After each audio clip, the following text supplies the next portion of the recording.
Bonjour et bienvenue dans cette émission du vendredi 19 mai 2023 avec de nouvelles révélations fracassantes en provenance des États-Unis.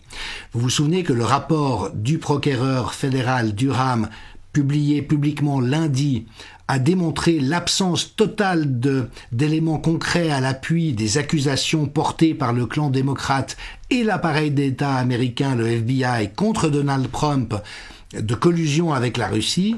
Et donc ce qu'il apparaît, et évidemment que l'affaire provoque un séisme à Washington, c'est qu'en fait le FBI a travaillé comme un comptoir de désinformation pour Hillary Clinton pour faire basculer le résultat de l'élection présidentielle en 2016, ça a échoué, puis ils ont recommencé en 2020 avec l'ordinateur portable de Hunter Biden, le fils de Joe, qui est impliqué dans d'innombrables opérations criminelles.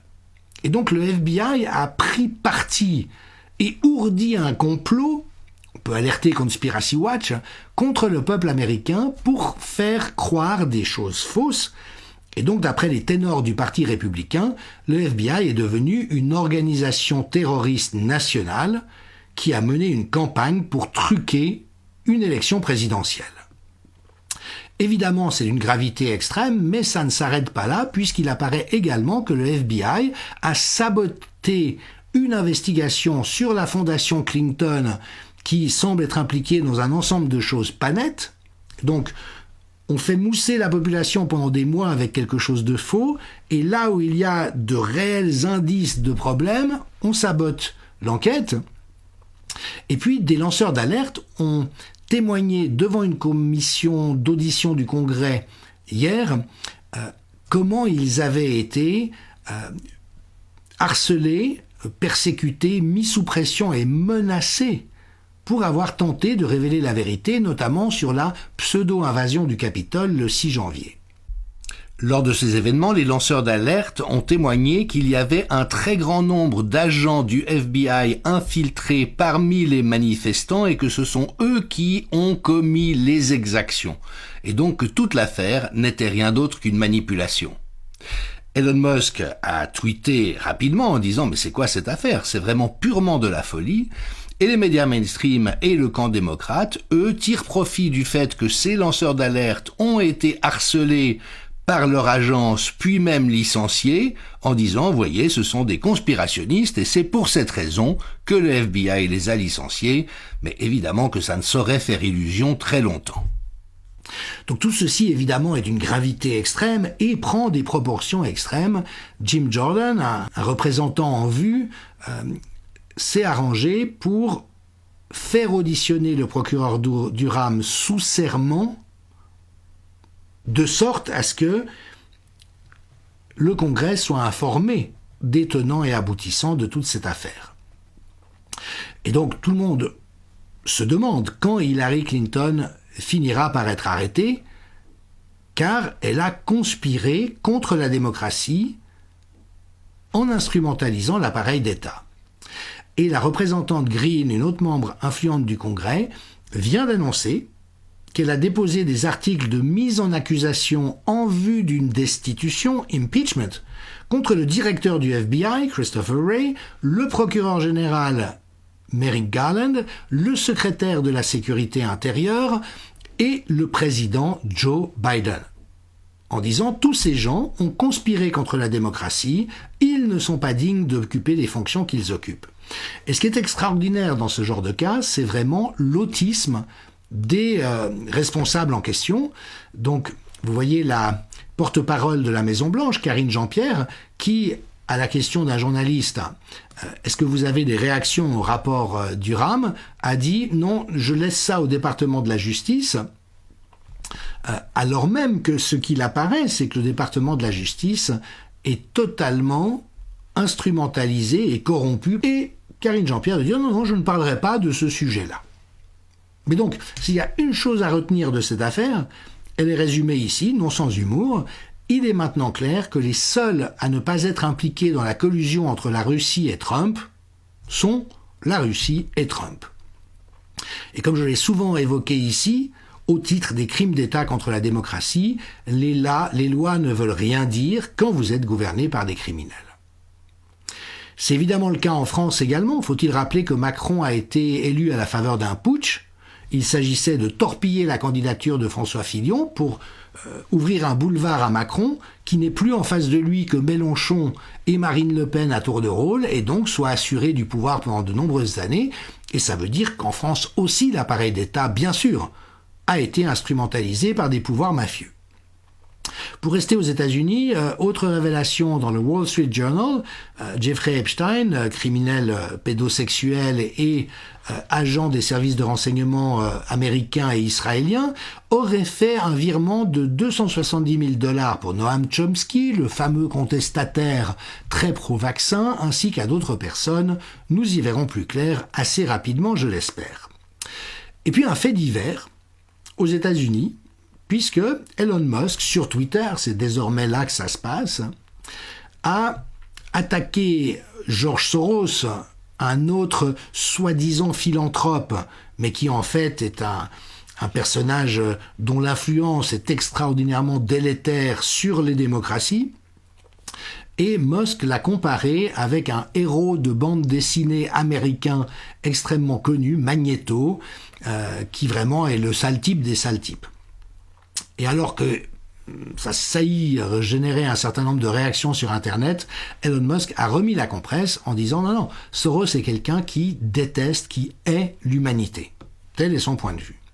Ce qui est intéressant, c'est que la réaction unanime, et notamment du Washington Post et d'autres, donc vraiment de l'establishment et de l'État profond, a été d'accuser Elon Musk d'être antisémite. Alors, parmi les crapules, il y a un certain nombre de juifs, mais il y a aussi un certain nombre de non-juifs. Et quand on attaque quelqu'un à juste titre pour des inconduites ou des agissements problématiques, ça n'est pas le juif ou le non-juif qu'on attaque, on est d'accord, c'est la personne malfaisante. Et donc c'est très intéressant de voir comment cette étiquette d'antisémitisme est systématiquement mise en avant. Mais nous-mêmes qui avons contesté la politique sanitaire, nous sommes fait accuser d'être d'extrême droite et que sais-je, antisémites aussi des fois à l'occasion. Et Musk a effectivement fait amende honorable sur Twitter, selon le docteur David, la meilleure amende honorable de toute l'histoire, parce qu'Elon Musk a commencé par dire « Oui, Soros me fait vraiment penser à ce vilain Magneto », après il dit « Non, je vais vraiment m'excuser, c'était très injuste pour Magneto de l'avoir comparé à Soros ». Mais je reviendrai sur le sujet de Soros dans une prochaine émission parce que ça en vaut vraiment la peine. Pour rester aux États-Unis, relevons encore que vous savez que la directrice des National Institutes of Health, donc la santé publique américaine, a démissionné après avoir vomi une somme de mensonges à faire pâlir Olivier Véran et Emmanuel Macron réunis. Elle a menti sur à peu près tout. Elle a fini par démissionner. Et donc, la candidate à prendre sa place, sélectionnée par Anthony Fauci, qui d'autre, on s'aperçoit aujourd'hui qu'elle a reçu des financements de la part de Pfizer à hauteur de 290 millions de dollars. Et donc c'est ce phénomène bien connu du pantouflage, où ce sont des gens qui sont arrosés massivement par l'industrie pharmaceutique, qui prennent des positions de responsabilité à l'État pour contrôler soi-disant l'industrie pharmaceutique, et qui, une fois qu'ils finissent leur mandat, partent travailler pour l'industrie pharmaceutique. Donc voilà, là on est dans la corruption banale telle qu'elle existe aujourd'hui. Relever aussi ces incohérences vraiment dégoûtantes. Donc là, le Daily Mail relève que il y a des clusters, des grappes inhabituelles de myocardite chez les nouveau-nés. Mais évidemment, on est déconcerté, on n'a aucune idée de avec quoi ça pourrait être lié. Autre information intéressante, le président de la Cour suprême ukrainienne arrêté dans le cadre d'une affaire de corruption impliquant des millions d'euros. Bah oui, l'Ukraine est un des pays les plus corrompus au monde, tout le monde le savait jusqu'en 2019, et depuis une grande partie de l'aide occidentale est détournée et finit dans des paradis fiscaux à droite à gauche. Mais Didier Maisto, journaliste émérite, se demande « Mais c'est un complot, ça, non, il peut pas vraiment être corrompu, les fact-checkers, vite, vite, vite !» Et Au Bon Tweet français, qui est un compte que vraiment je recommande, interpelle la presse française, BFM, LCI, TF1, Le Monde, Libé, en disant « Mais attendez, pourquoi est-ce que personne ne parle du rapport Durham? C'est pas intéressant? Vous avez des ordres? Vous avez peur? Ça ne rentre pas dans votre ligne éditoriale? Vous ne publiez des infos que lorsque cela nuit à Trump et Poutine ?» Et on voit bien ce travail mais scandaleux de rétention de l'information des médias. C'est-à-dire qu'ils n'informent plus, ils ne font que retenir tout ce que le public ne doit surtout pas savoir, et puis monter des histoires, souvent fausses, pour faire croire un ensemble de choses fallacieuses. C'est vraiment de la toxicité publique, et il faut que des mesures extrêmement fortes soient prises pour dépolluer la presse de ces influences mafieuses. Alors Aude Lancelin, par exemple, qui elle vient des médias mainstream, elle a occupé des positions éditoriales importantes dans différents médias, reprend le hit parade des personnalités politiques préférées des Français en mai 2023, selon l'IFOP, grand institut de sondage que l'on sait être cul et chemise avec les médias et les oligarques, et donc la magnifique liste, vous voyez, c'est Édouard Philippe, Nicolas Sarkozy, Bruno Le Maire, le grand littérateur, François Hollande, Bernard Cazeneuve, Marine Le Pen, Olivier Véran, Rachida Dati, François Bayrou, bien sûr, et etc.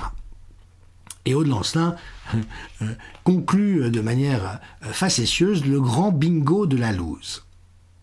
J'espère qu'on aura d'autres choix que celui-là. Un autre fait divers intéressant en France, c'est l'agression du petit-neveu de Brigitte Macron, montée en épingle. Les époux Macron se sont exprimés, les journalistes se sont exprimés, les députés pour dénoncer cette violence totalement gratuite et inacceptable. Bon, on se pose de sacrées questions, parce que les hommes interpellés après les faits ont dit « mais on l'a pas touché ». Ils ont sollicité que l'on mobilise les vidéos de surveillance pour attester de la réalité des faits, et la police refuse de les transmettre. Et donc, alors même qu'il y a eu des milliers de personnes blessées et mutilées à vie parfois par les violences policières, qu'il y a une insécurité généralisée en France, on se demande si nous ne sommes pas face à une pseudo-agression, une mise en scène, la société du spectacle, qui aurait pour finalité, c'est une hypothèse, de discréditer les casserolades. Et ce qui met la puce à l'oreille, c'est que le Parisien, appartenant à Bernard Arnault, et qui évidemment ne fait plus non plus évidemment de travail de journalisme, a avancé que l'agression avait été commise par des participants à une casserolade. Voilà. Plus c'est gros, plus ça marche. Autre fait divers paradigmatique et préoccupant en France, un atelier pour les 3 à 6 ans animé par des drag queens a été perturbé par qui? Par des militants d'extrême droite, antisémites probablement. Et donc, alors même que l'on sait à quel point c'est perturbant pour les enfants, on voit la presse, dans son allégeance à ce qu'il y a de plus putride, prendre fait et cause pour ces événements. Dans le même temps, Le Figaro a rapporté la situation à l'école alsacienne de Paris, école prestigieuse, une conférence donnée par 2 trans sans encadrement scolaire et qui a scandalisé les parents. Je cite Le Figaro. Un des intervenants a expliqué qu'aujourd'hui des hommes peuvent être enceints. Alors les élèves ont protesté. Avant d'être sèchement recadrés par les intervenants, ils ont accusé les enfants d'être transphobes, se plaint un parent d'élève. Parce qu'ils ont dit que les hommes enceints n'existaient pas. Quand des collégiens ont exprimé leur difficulté à imaginer partager les toilettes des filles avec des hommes trans, les intervenants leur ont reproché d'être pétris de préjugés discriminatoires.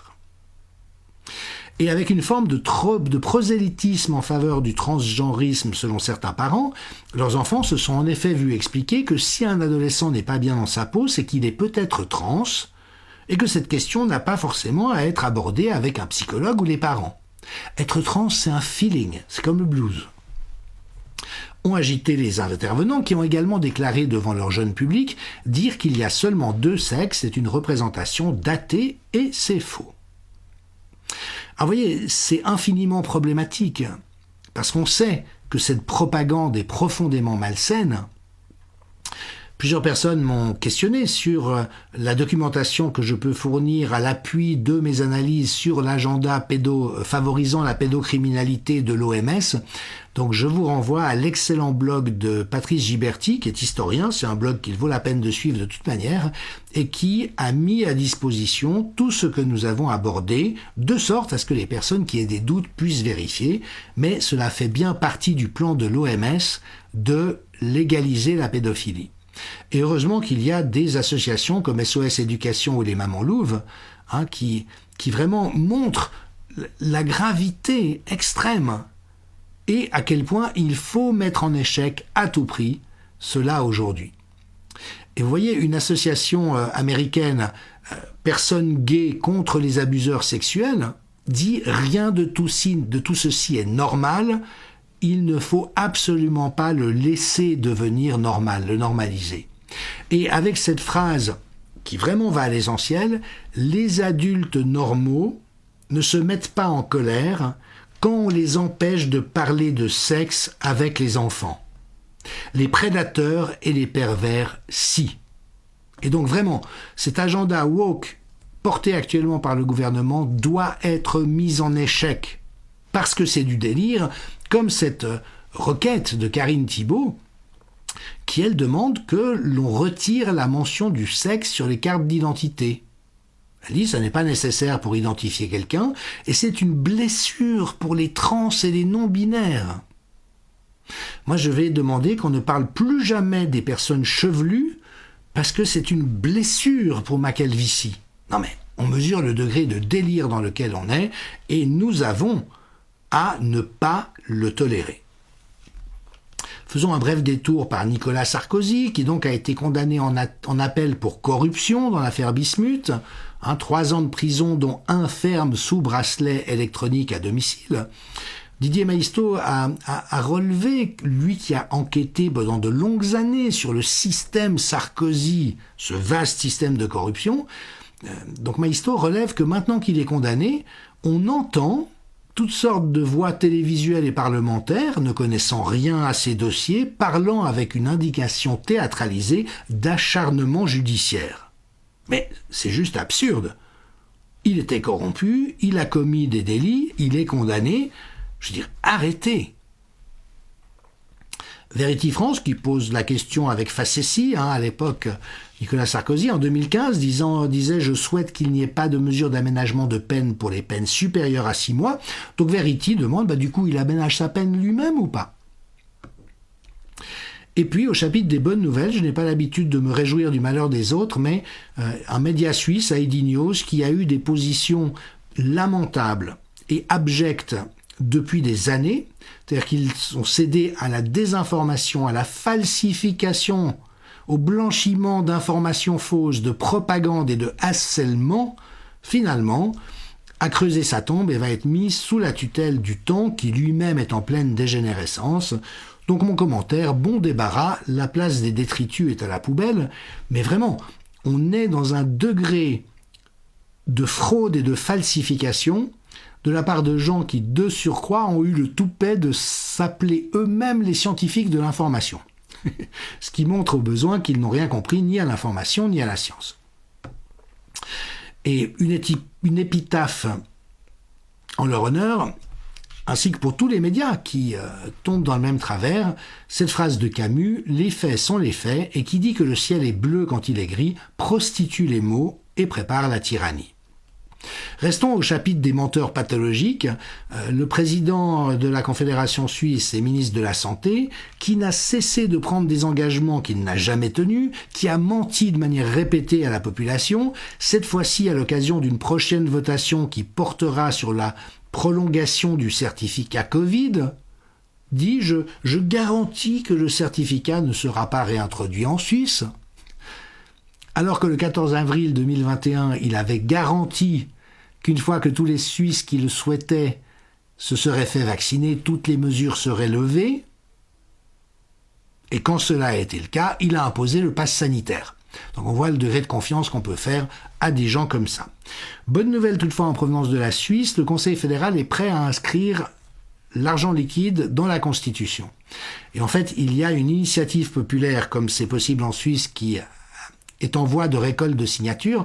Et dans un cas comme ça, le gouvernement peut proposer un compromis, si vous voulez, quelque chose qui va moins loin que l'initiative, mais qui peut peut-être convaincre plus de gens. Et donc l'initiative est contre la suppression de l'argent en cash en Suisse. Et le Conseil fédéral, le gouvernement, propose de l'inscrire dans la Constitution, ce qui est une très bonne idée. Terminons avec une petite séquence humour. La première s'adressa aussi aux misérables de Heidi News. Voici une petite chanson qui s'appelle « Tes amis complotistes avaient raison et tu leur dois des excuses ». Celle-ci, bien trouvée, de Sarkozy faisant son footing. Si on garde le rythme, on aura franchi la frontière avant la nuit. Celle-ci sur ça, un bracelet qui peut-être peut lui faire plaisir malgré tout. Et je garde le meilleur pour la fin, un dessin d'enfant sur la théorie du genre, vous voyez. Au début, les gens naissent sans zizi et sans nichon.